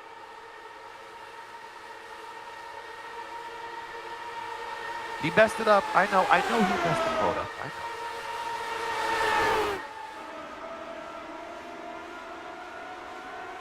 Bright yellow machine. Looks like Sim Racing merch. The side of that, it's a new sponsor there. And we've got multiple packs forming once again here. The battle for the lead is 7 cars deep. Oh, Adam Young, little contact, up the track he goes. Nice save for Adam Young. So Ricky Harding starts to poke his nose out in front of Dustin Wardlow. Wardlow, Hardin, Rasmus, Cohn, Otis, Aaron Morgan, and Adam Young hangs on to that lead pack. The next group back is Little Train, Bobby Mikes, Chris Reagan, Richie Hearn, Ryan Corns, Finian, and then Chris Lanini, Tommy Ryan, Matt Houston. They're all starting to run that group down. We almost had 3 packs going. Oh, somebody's in the wall. Mike Rigney. Eleanor got the wall down the front straight.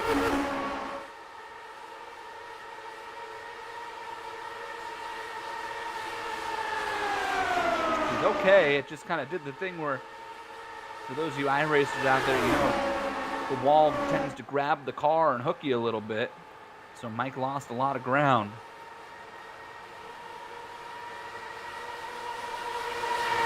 Mark Cohn to the outside, 3 wide.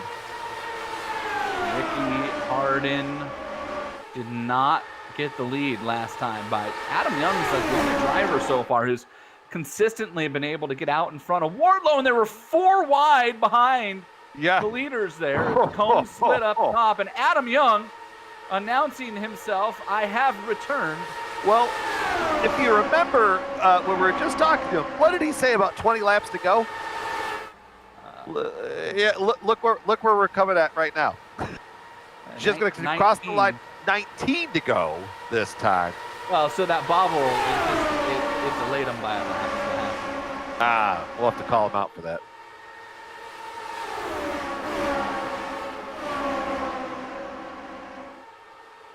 That second pack doesn't seem to be making any big inroads towards the back of, let's just call Rasmus, the caboose of that lead pack. Boy, but if they can get there, this race is going to take on a whole different dimension. Look at this. Look at this shot. Look at this racing.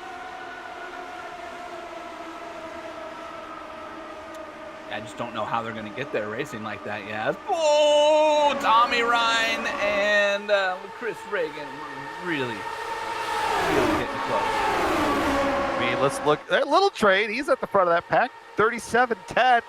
There are 37-27s in front of them.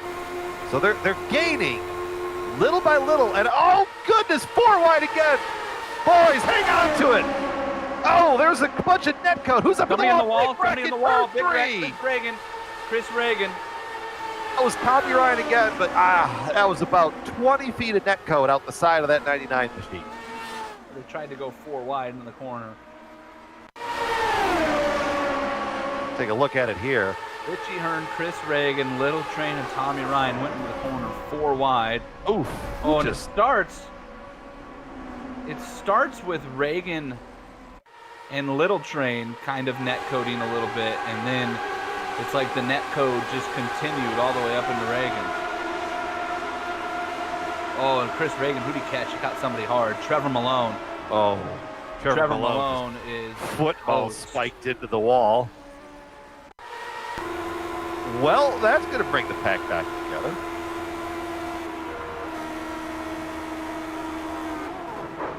Also going to affect some of the Rookie of the Year battles.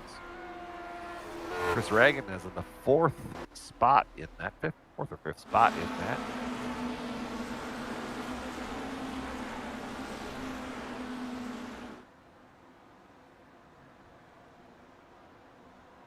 Not surprisingly, pit road is a quiet place.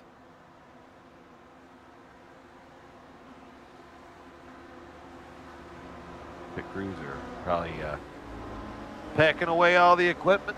16 laps to go here in the Irish Hills, southern Michigan. How far of a drive is this for you, Yes? About 4 hours right on the nose. It's not terrible. It's not terrible. I mean, it's, you wake up at 5 a.m., you get down to the track about 9:30, you get some McDonald's breakfast. Hey, man, that's a good Sunday.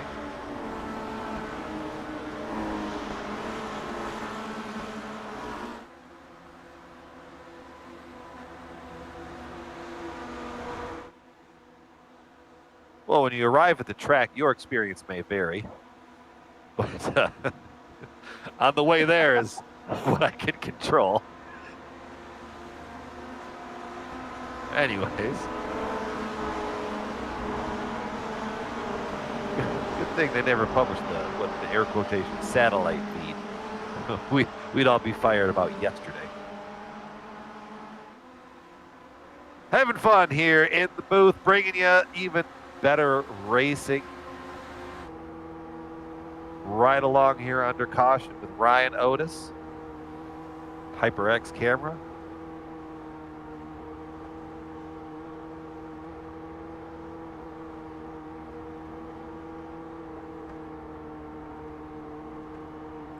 There will be 13 laps to go when we go green again, it looks like. No, 14?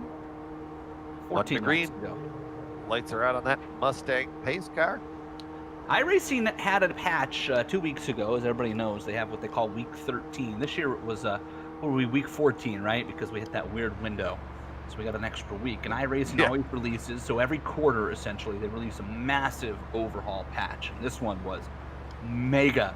And one of the things they worked on was speeding up cautions. As we know, some tracks, Irwindale comes to mind, as you know, is one of my favorite tracks, where every caution was good for like 8 or 9 pace laps, and it was just brutal. And so their goal was to kind of speed things up as far as the cautions go. And so I think that might buy an extra lap as far as the end of this race goes. So I'm going to go ahead and call 4 to go. If the leader gets to the line to mark 4 to go, then we're probably racing for the next flag. You think that's fair? That's a fair assessment. I think if Fair we get assessment. one at 5 to go, as long as it's not, like inches before the line, and they can get slowed down for the pace car. They catch the pace car at 4, you get 3 to go to pit, 2 to go, you get 1 to green, and you get a 1 lap to shoot it. So I think that's the window that we're looking at here. Racing to the checkers or to the first flag after 4 to go. There's 14 laps remaining here at Michigan, and Dustin Wardlow right away just guns it when the pace car peels off. Green flag flies once again here at Michigan, and the Turn Racing 200 is back underway. Wardlow, Ricky Harden, Adam Young, Ryan Otis, Mark Cohn. That's how they'll go sailing off into turn 1, and they're all single file, which will happen when the leader just jumps right away, which they had not done all race up until that point. You see the Candyman going low, trying to break the draft, get away, but Ricky staying up on the track, going to be bringing himself right to the rear wing of Dustin. He's going to bring Adam Young, who we've already seen. He's not afraid to lick the stamp and send it. Ryan Otis, he's hanging in there. Big pack isn't quite forming yet. Mark Cohn, Aaron Morgan. Oh, that got real close there in turn 1. Wardlow did not get turned down all the way, as he's been running right on that yellow line, and he missed it a little bit, and he had to crack the throttle, and it cost him the lead. Ricky Harden out in front. Boy, if Ricky's smart, he's going to get down in front of Wardlow. Instead, he gives Dustin the spot. I don't know why Ricky would do that. I mean, really, why would you allow Wardlow to get right back under you like that, yes? Easy. You can take the top lane. Easier to defend on the top lane. You get the run off of the corners. Who's led the most laps tonight? Car running on the bottom. Yeah. By far. Well, and also that little dust up, that brought Cohn, Rasmus, Morgan, that brought them right back into it. Not too far back off of that, Bobby Mikes and Richie Hurd. Ryan Otis once again just doing what Ryan Otis has made a career out of here in the Retro Series. Gonna hang around the top 5 and watch things happen around me. For your video game notes, I kind of compare Ryan Otis to Agent 47. Just very, I'm going to get my job done. I'm not going to make a whole lot of noise, and we're going to get out of here. I do love that series. I mean, glad you get a Hitman reference. Yeah, see, I feel like it's there. You talk to very not cold and calculated, but just he has a purpose. He knows what he wants to get done. It's like a robot, and it's fantastic to watch. I'm not saying you're a robot, Ryan. We love you. 10 to go as they come off of turn 4. There'll be 10 laps to go here at the line, and let's watch who leads this time. It'll be Ricky Harden on that outside line. So I get that part of it, yeah, as far as being able to make a run. I really do. I was a little shocked that he allowed Wardlow to get right back underneath him like that. Boy, Ryan Otis kind of pushed up the track a little bit there, right behind this group, and that's Bobby Mikes who stuck his nose in there, and all of a sudden would have been a 6 or 7 car battle for the lead. It's turned into about 15. You could just have a fun, easy Thursday night, or you could just jump out of a helicopter with no parachute on a motorcycle. Well, hey, look at this. Look at 7, 8, 9, 10 cars. This whole pack is formed back up. And Richie Hearn's blinking in the middle of it, just in case you hadn't had enough excitement. That's the Murder Hornets to the 2020 event going on here.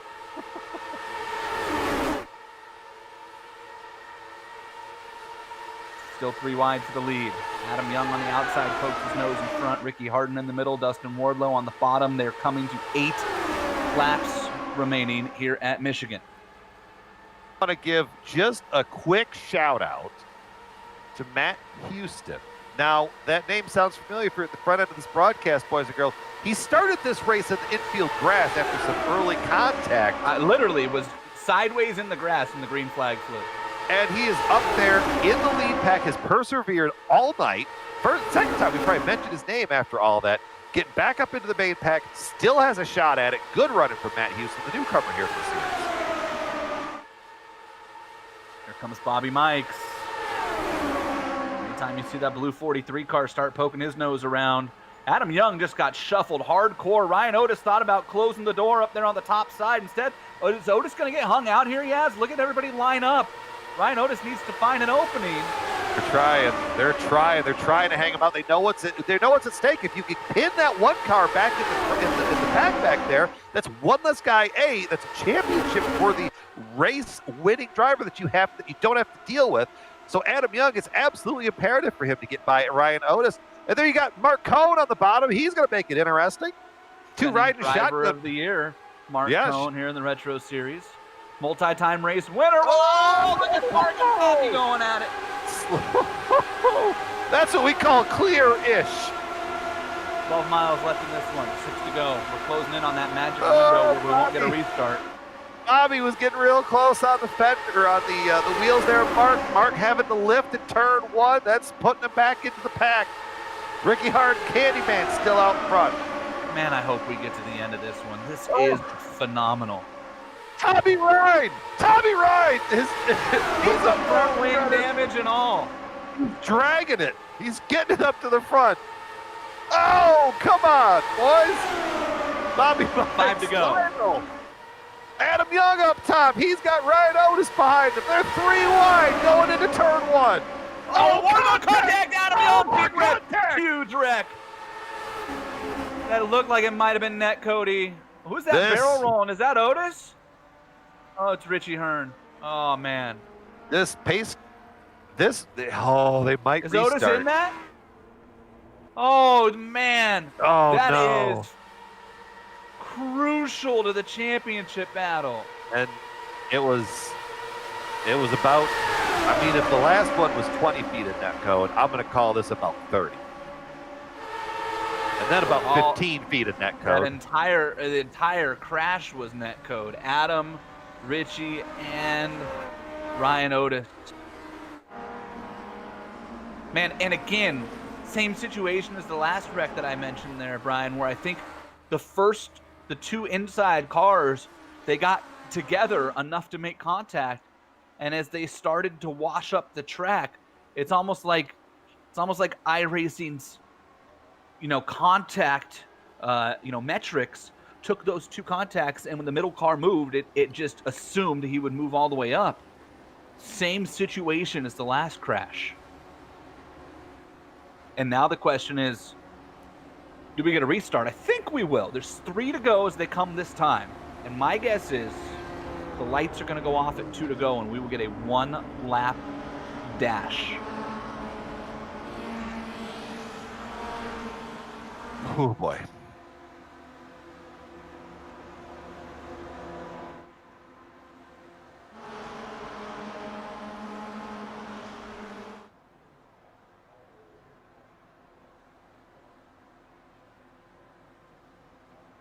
Because they got the caution early enough that if they got 2 to green here, oh yeah, that's an oh buddy. I heard Dustin Wardlow. Dustin Wardlow jumped on and said, "Oh buddy," and that means we're going to get a 1 lap. That was Ricky. Yeah. If it was, I don't think Dustin wants a 1-lap shootout. Ricky does. Hey, while we have a second here, Adam Young is messaging us. He really, really wanted to run well here tonight and dedicate that race to the weather forecaster. Adam and I share a bit of a bond. I worked in local television news as a morning news anchor for the better part of 4 years here in Bakersfield. For moving on, being very lucky to do what I do now off of GSRC. And Adam works at a television station down in Texas. And KCBD is the station, News Channel 11, down there in Texas. It's an NBC affiliate. And you might have seen the news back at the end of August when their weather forecaster, Kelly Plasker, passed away. And Adam wanted to dedicate this race to Kelly and to all the mental health advocates out there. Usually it's a tough thing to talk about, but it's not a secret that Kelly fought some demons and took her own life, and that hit a lot of people hard. It hit me pretty hard because I've dealt with some bouts of depression throughout my life, and I've also lived the world that is being a journalist, especially in local news in this era. And really the last 7 or 8 years, that job has become increasingly difficult and strenuous from a mental standpoint. And we lost Kelly at the end of August. She tragically took her own life. And so just a reminder that if you're feeling down, that there's help for you out there. Reach out to friends and family. Don't be afraid to talk about it. The suicide hotline is 800-273-8255. And Adam just wanted to dedicate this race to Kelly Plasker and her memory. And hopefully, if this little moment here and reminder can help somebody else who's battling demons in their life, then it's done its job. So here we go. We're going to have one lap left here in the Turn Racing 200 at Michigan. Dustin Wardlow out in front of Ricky Harden and Bobby Mikes, yes. And a caveat, because we're able to get this race finished. I saw George, after unfortunately wrecking out, was filling the chat full of Lionheart trivia, and he mentioned that this race is never finished under caution. And I read that, and I thought to myself, boy, did he just jinx us. But here we are. Jason, we've been building forward to this one all night long. 2 miles left, Ricky Harden versus Dustin Wardlow. I'm going to almost call it a heads-up battle. If Bobby gets a draft, they're probably going to come around turn 4, 3 wide, coming for the checkers. Jason, let's have fun with this, buddy. Here we go. Dustin Wardlow, Ricky Harden, Bobby Mikes, et al. Green flag flies. A 2-mile shootout here at Michigan in the Turn Racing 200. Dustin Wardlow stood on it right away, just like he did in the last restart. Wardlow and Harden opening up a gap back to Bobby Mikes. Look at Little Train sneaking on the outside. Little Train looking low. The more they battle, the harder it's going to be to get to the front two. Little Train and Mikes almost touch. Here we go. Down the back straightaway. For the final time, Ricky Harden to the outside of Dustin Wardlow. Into turn 3. Here comes Bobby Mikes. Little Train's going to have a run as well as Aaron Morgan, but it's a 3-car race for the win in the Turn Racing 200 at Michigan. Wardlow's going to go to the apron. Ricky Harden goes up high at the stripe. Who's it going to be? It is Ricky Harden. Ricky Harden steals it from Dustin Wardlow at the stripe. I told you earlier in the race, you want that run from the high side off of turn 4. Ricky Harden timed it perfect. For the first time in his career in the Lionheart Retro Series presented by the DMLC Racing Channel, Ricky Harden, the Carolina boy, is going to go to victory lane here on the iRacing Esports Network and the Global Sim Racing Channel. There it was, margin of victory, 8 thousandths of a second. And it's not even close to being the closest finish in this track's history. Incredible. Incredible. Wow. Ricky Harden, burn that thing down, my friend. You are a winner. And we will talk to him after this. The Turn Racing 200 goes to Ricky Harden and Unacceptable Racing. He's going to accept a trophy here tonight.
Whew, have you caught your breath yet? Because I still haven't. What a race! Welcome back to the Turn Racing 200 and the HyperX post-race show, the Lionheart Racing Series, powered by HyperX. When you're trying to claw your way to the top of the podium, pays to have an ultra-comfortable, high-quality headset. Gives you the audio information you need to grab that checkered flag. High-performance DRAM and SSDs, the outstanding microphones, accurate mice, responsive keyboards, even the legendary Cloudline gaming headset. HyperX makes the gaming gear you need to succeed. Casual or pro, no matter your creed, color, or culture. We're all gamers. HyperX is always ready to game. Use the promo code LionHRT15 at HyperXGaming.com. I'm Jason Galvin alongside of Brian Yatzik, a thriller here tonight at Michigan, and it's time to throw up our Turn Racing finishing order for the Turn Racing 200. First career win for Ricky Hardin, and it comes here at Michigan in a photo finish over Dustin Wardlow. Bobby Mikes in third, Little Train fourth, Aaron Morgan fifth, Tommy Ryan, Chris Lanini, Matt Houston, we talked about it, was spinning through the grass when the first green flag flew and finishes eighth at the end of this one. Then it's Ryan Corns and Mark Cohn. Yes? The 11th spot going to Mike Rasmus, last week's winner, rounded out. Oh, wow. Let's try that whole sentence again. Mike Rasmus, last week's winner in the 11th spot. 12th going to Finian Ducati. I don't think we mentioned his name at all throughout the race. Quiet night for the driver of the 94. Mike Rigney there, 13th. 14th going to Scott Holmes. Sam Crow, 15th. Another quiet night there. Classy Jason Bossy, that early damage. Just persevered and able to pick up a bunch of spots as other drivers fell out of the event. Tyson Landis, 17th, 18th to Ryan Otis, 19th to Adam Young, and 20th to Richie Hurd.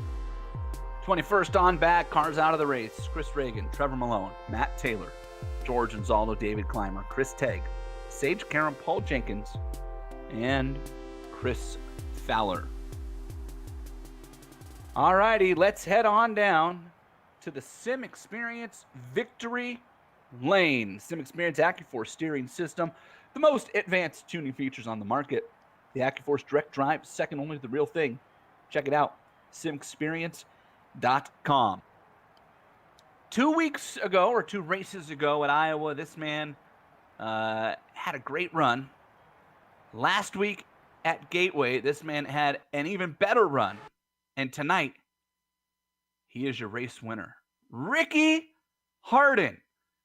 No heart in the wall tonight, my friend. Instead, you parked that thing right there in Victory Lane. Congratulations. Can you believe it? No, can you believe it? I just wanted Lionheart, dude. I can't even believe it. What a race. Can you believe that race? Oh, my gosh. We can. We watched it. I'm trying to figure out what it was like driving in it, though.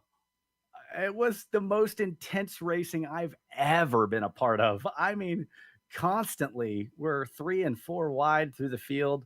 And I got to say, sorry for the net code there that caused that last caution. I turned in, and when I thought Dustin was going to turn in, and we made a little contact wheel to wheel, and then it just unfortunately net coded whoever was outside of me.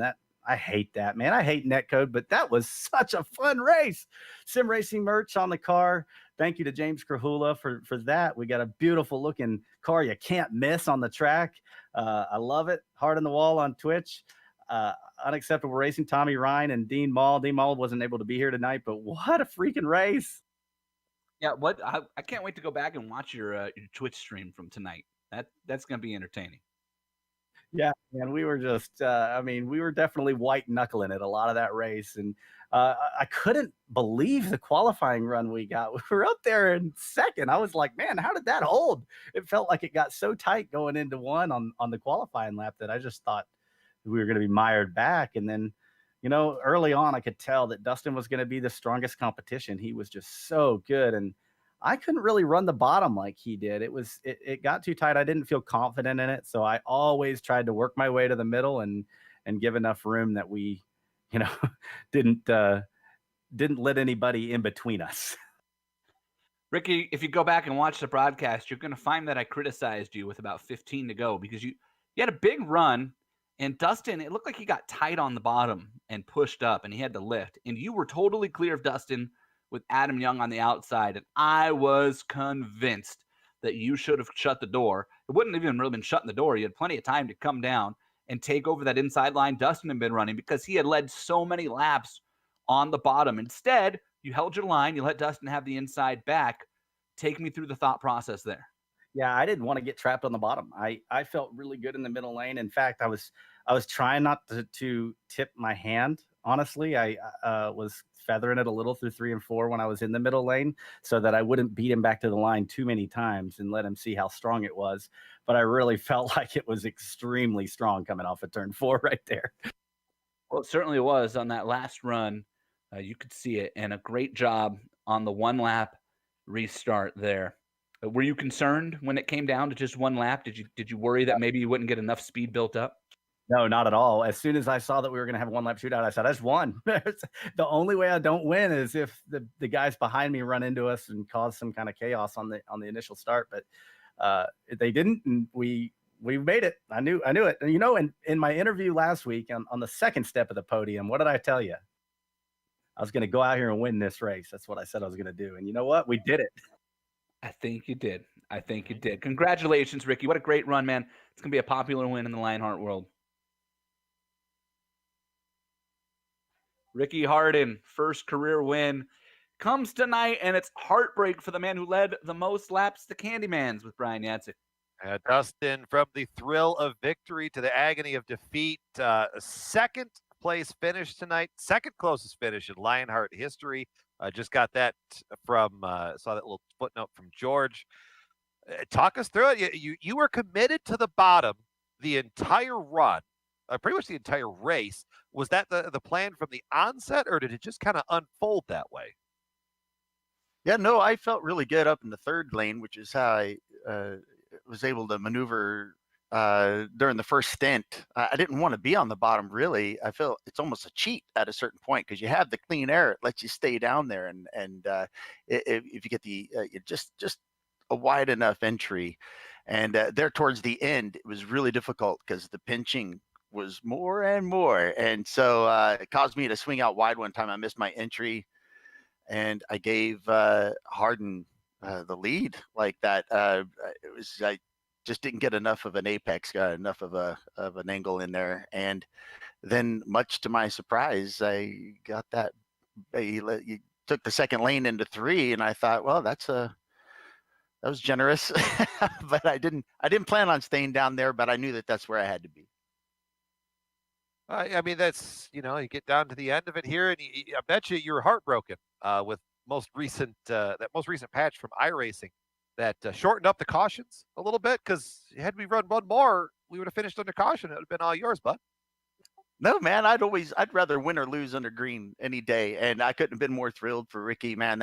He was driving so good. He was giving me just enough room. I was trying to squeak up there a little bit here and there, get so I didn't wash out and one anymore, but that's racing, right? And he did it right. He did it clean. Adam, for all that time, like there was a bunch of us, and I'd like to thank George and Sage and Otis. Everybody all stayed put until the race was done, even though they had tragic nights. I hate that for them. And but no, I'm thrilled with this. It was just a great race. I had good fun. I just laughed out loud, and I don't think I've ever done that for losing before.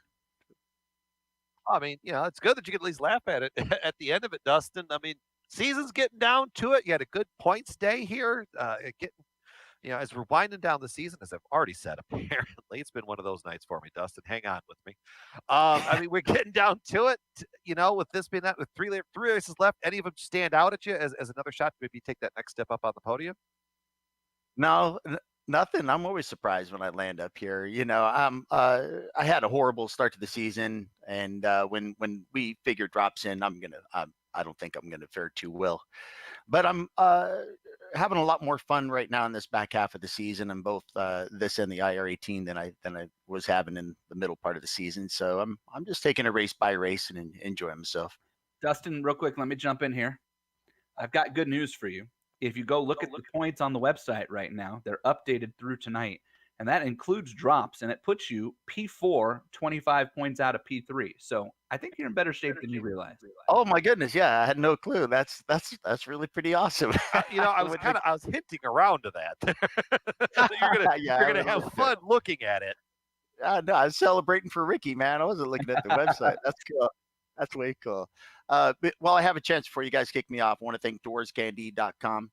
I want to thank DMLC Racing Channel, and I really want to thank HyperX. I'm sitting here with a bunch of cool goodies from placing 5th place at Indy 500. Guys, this is the league to be in if you like tchotchkes that are good. And my team, like I said, they all hung around until the end of the race. And I'm thrilled. I'm having a blast. This was a good one. All right, Dustin, we'll let you go off on that one. And hey, we'll catch you out down the road, bud. All right, guys. Thank you very much. Dustin Wardlow coming home in second tonight by oh so little.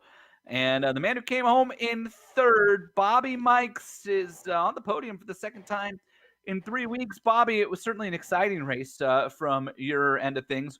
We talked about Matt Houston and what a great run it was for him to come home 8th after spinning before the green flag came out. You just about drove through him before the green flag came out. And here you are on the podium at the end of the race. Congratulations. Well, thank you. I didn't think I would still be in the race after I just saw a car appear ahead of me before we even started. Yeah, I can imagine. We were actually concerned. It was hard to tell if you actually hit him or not. You know, the ghosting gods of iRacing pick and choose as they seem to like, and it was real close with you guys there. But hey, I want to ask you about the last restart. 1 lap to go, and it looked like you maybe just didn't get the jump that you were looking for, and allowed Little Train to catch you, and you kind of ran out of time. It's for me in the Lotus 79. It's not about the jump. It's about not properly knowing how to shift the cars up through the gears. Interesting. We can talk after. I'm available for coaching for a small fee. You just let me know. Man, that was a crazy race for you, though. Congratulations. That was really fun to watch you slicing and dicing through the field. And there's one thing that we know in Lionheart is if Bobby Mikes has a chance to win the race, it's going to be exciting. I mean, I try to make it exciting. I think you did a good job of that tonight. Hey, we got any Von Hansen's holiday deals coming up? I mean, I could work some magic. Bobby's working magic, Yaz. You hear that? Mm-hmm. Look, Yaz you got a mouth stuffed full of sausage as we speak right now. Who knew? That or some top secret cherry crumble. I'm intrigued. Bobby, we're gonna hang around. We're gonna have to talk after this race here. Bobby Mikes finishes third tonight. Congratulations, Bobby. Great run. Thank you. Thank you. Well, that's going to do it for us here tonight in the Lionheart Retro Series. I want to thank all the great sponsors that make this possible. DMLC Racing Channel. And follow along with Mark Cohn. Go watch his race tonight. He had an exciting one. Facebook and YouTube for the DMLC Racing Channel. HyperX, we mentioned it. LionHRT15 is the code at hyperxgaming.com if you want to get yourself some of that great gear Dustin was just talking about. Sim Experience is second only to the real thing. Go to simexperience.com. And Butt Kicker, feel what you've been missing. You can use the promo code at thebuttkicker.com. It's Lion2020. Plenty of other sponsors you see on the screen as well. Head to lionheartracingseries.com to find out more about all these great companies that support the Lionheart Racing Series. Original music tonight here and on every GSRC broadcast comes courtesy of June Lalonde. You can see contact info on the screen for June, as well as other great companies that help make the broadcast happen here on GSRC and the iRacing Esports Network. The Retro Series returns. Round 15 is October 15th. Got a couple weeks off here. We are going to Circuit de Spa-Francorchamps. Yes, the retro cars will take on Spa on October 15th right here on the IESN and GSRC. We hope you will join us for that one. Speaking of Global Sim Racing Channel, look at all these other great races coming up. There's the Retro Series Racing Spa. You can subscribe to GSRC on YouTube and follow them on Twitter and Instagram as well as Facebook to get all the updates on events coming up. On behalf of our great crew tonight, Brian Yatzik, Sean Ambrose, and Dougie Beard, I'm Jason Galvin. I want to thank you all for spending the Thursday night with us as Ricky Hardin gets his first career Lionheart win, and it comes in the Turn Racing 200. Until next time, remember, the only one who remembers when you come home in second is your wife and your dog. Good night.